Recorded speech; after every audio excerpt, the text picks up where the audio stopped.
actually, but in few weeks time, diba, medyo malapit-lapit na ang Bardagulan 2026. What will be your messages sa mga lalaman sa Bardagulan 2026 ng Miss Universe Philippines? Oo nga, actually, mag-1 year na.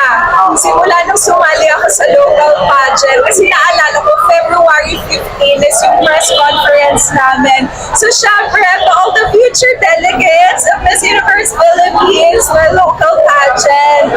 Galingan nyo, guys! Good luck! And please also just enjoy every moment of it because that was the thing that I did during my local pageant. I just enjoyed, and of course, I built so many friendships that up until now, talagang masasabi kong una yung friendship na yun. So, enjoy nyo lang, and at the same time, be serious in representing the places.